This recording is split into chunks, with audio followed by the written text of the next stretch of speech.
અને હવે વાત હીરાની એ ચમકની જે હાલ ઝાંખી થઈ ગઈ છે।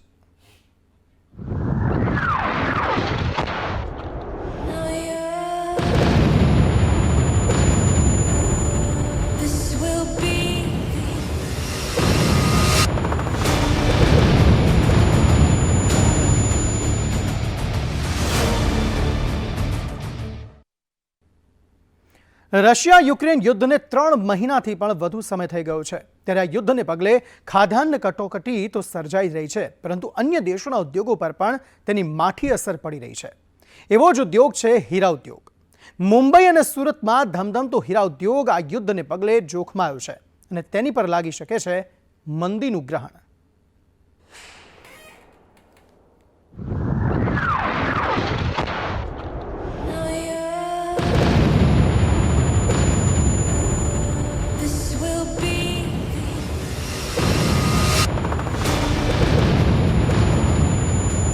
રશિયા યુક્રેન યુદ્ધે વધારી ચિંતા।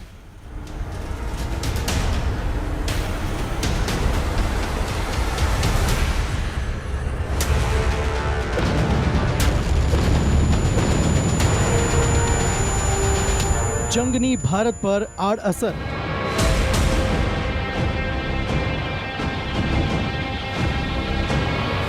ગુજરાતના હીરા ઉદ્યોગ પર ગ્રહણ।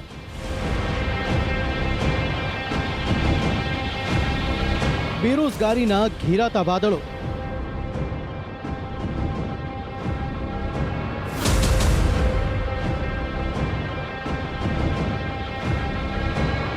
સુરતના 15 લાખ રત્ન કલાકારો ચિંતામાં।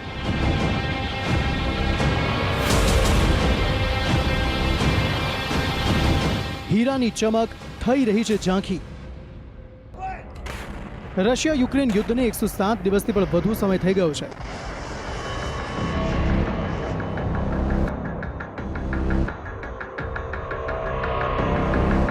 આ યુદ્ધને લીધે દેશ દુનિયાના અનેક ઉદ્યોગોને માઠી અસર પડી રહી છે।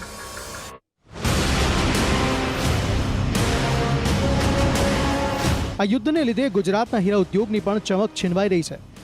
ખાસ કરીને સૌરાષ્ટ્ર વિસ્તારમાં ગ્રામીણ ભાગોમાં જ્યાં હીરાની પ્રોસેસિંગ અને પોલિશિંગ થાય છે ત્યાં સૌથી વધુ અસર થઈ છે।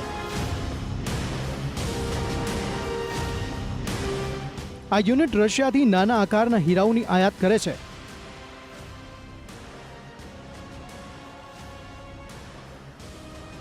રશિયાથી નાના આકારના કાચા હીરા નહીં આવવાના કારણે ગુજરાતના વેપારીઓ આફ્રિકન દેશો અને અન્ય સ્થળેથી હીરાના રો મટીરિયલને ખરીદવા મજબૂર બન્યા છે। પરિણામે તેમના નફા પર કાતર ફરી રહી છે।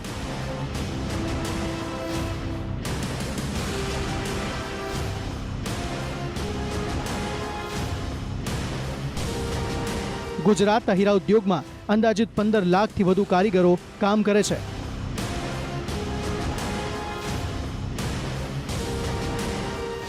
રત્ન અને આભૂષણ નિકાસ પરિષદના પ્રદેશ અધ્યક્ષ દિનેશ નવાદિયાએ જણાવ્યું કે ગુજરાતમાં હીરાના ઘણા યુનિટ કાર્યરત છે, જેમણે પોતાના શ્રમિકોના કામના કલાકો ઓછા કરી નાખ્યા છે।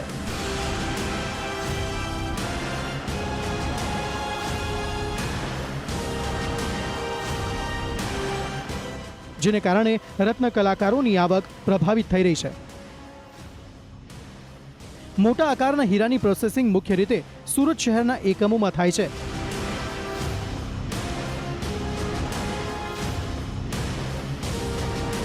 ભારત અમેરિકાને લગભગ 70% કટ કરેલા અને પોલિશ કરેલા હીરાનું સપ્લાય કરે છે।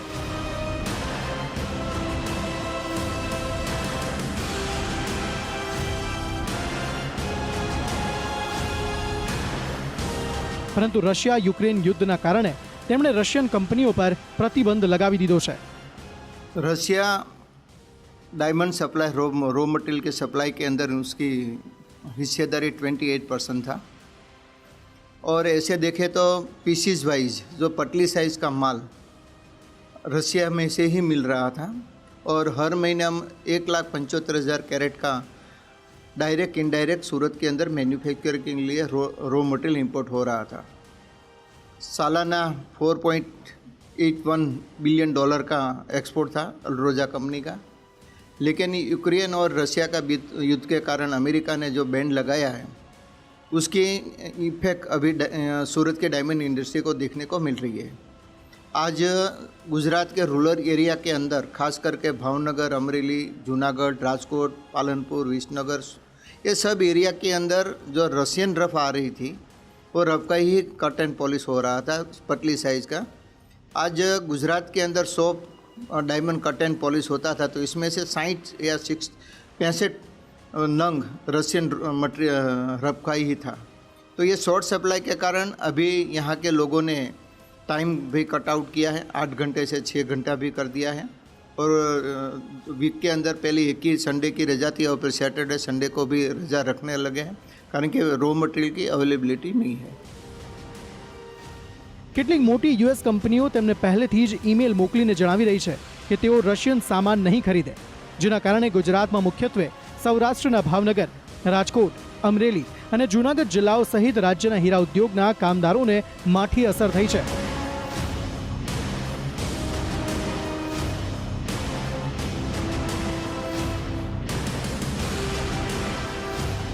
રશિયામાંથી લગભગ 27% રફ હીરાની આયાત થતી હતી, પરંતુ યુદ્ધના કારણે હવે આવો જથ્થો ગુજરાતના એકમો સુધી પહોંચી નથી રહ્યો, જેના કારણે કામગીરી પ્રભાવિત થઈ રહી છે।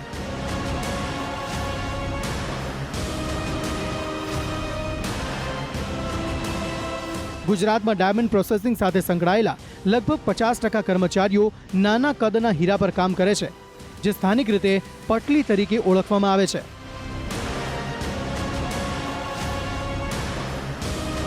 યુદ્ધ પહેલા ગુજરાત રશિયન હીરા ખાણ કંપની અલરોસા પાસેથી પોલિશિંગ માટે કુલ રફ હીરાના લગભગ 30% આયાત કરતું હતું। ગુજરાતમાં કટ અને પોલિશ કરાયેલા 60% હીરા રશિયન મૂળના હોય છે, જેમાંથી મોટા ભાગના નાના કદના હીરા હોય છે।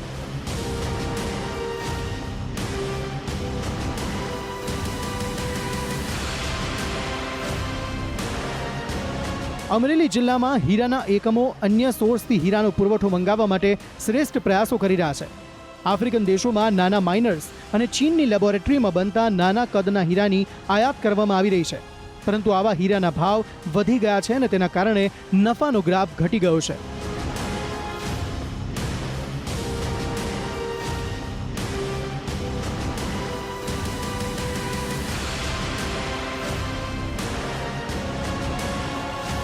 હીરાના એકમો કામદારોને રોજગારી પૂરી પાડે છે, પરંતુ હાલમાં યુદ્ધ પહેલા જેવી સ્થિતિ નથી રહી। કામદારોને 8 ને બદલે 6 કલાક જ કામ આપવામાં આવી રહ્યું છે। અઠવાડિયામાં 2 વખત રજાઓ પણ આપવામાં આવી રહી છે।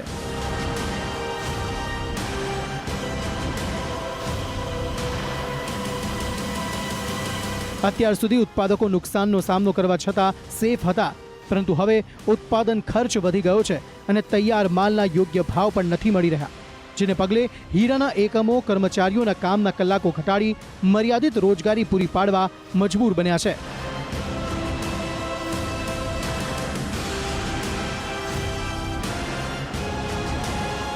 રશિયા યુક્રેન યુદ્ધને કારણે નાના હીરાના એકમોને સૌથી વધુ અસર થઈ છે।